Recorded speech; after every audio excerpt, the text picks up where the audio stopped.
ഇന്ന് നമ്മൾ തയ്യാറാക്കുന്നത് യാതൊരുവിധ കളറോ പ്രിസർവേറ്റീവ്സോ ഷുഗറോ ഒന്നും തന്നെ ചേർക്കാതെ വളരെ ഹെൽത്തി ആയിട്ട് തയ്യാറാക്കി എടുക്കുന്ന ഒരു ബനാന ജാമാണ്. അപ്പോൾ ഇതെങ്ങനെയാണ് തയ്യാറാക്കി എടുക്കുന്നതെന്ന് നോക്കാം. അപ്പോൾ ഈ രീതിയിൽ തയ്യാറാക്കി നോക്കിയിട്ടില്ലാത്തവർ തീർച്ചയായിട്ടും ഒന്ന് ചെയ്ത് നോക്കുക. നോക്കിയിട്ട് നിങ്ങളുടെ ഫീഡ്ബാക്ക് മറക്കാതെ പറയുക.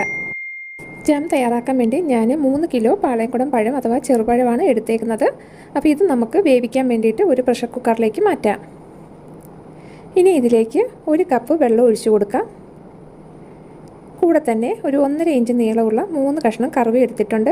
ഒരു 18 ഗ്രാമ്പു എടുത്തിട്ടുണ്ട്. ഇതും കൂടി നമുക്കിതിലേക്ക് ഇട്ട് കൊടുക്കാം. ഇനി ഇത് നല്ലതുപോലെ ഒന്ന് യോജിപ്പിച്ചതിന് ശേഷം നമുക്ക് സ്റ്റൗവിലോട്ട് വെക്കാം. നന്നായിട്ട് തിളച്ച് തുടങ്ങുമ്പോൾ ഒന്നുകൂടി നല്ലതുപോലെ ഇളക്കി കൊടുത്തതിന് ശേഷം അടച്ച് നമുക്ക് വെയിറ്റ് ഇടാം. ഒരാവി വന്നതിന് ശേഷം ലോ ഫ്ലെയിമിലേക്ക് മാറ്റി ഒരു 30 മിനിറ്റ് സമയം നമുക്കിതൊന്ന് വേവിച്ചെടുക്കാം. 30 മിനിറ്റിന് ശേഷം ഫ്ലെയിം ഓഫ് ചെയ്ത് ഇത് നല്ലതുപോലെ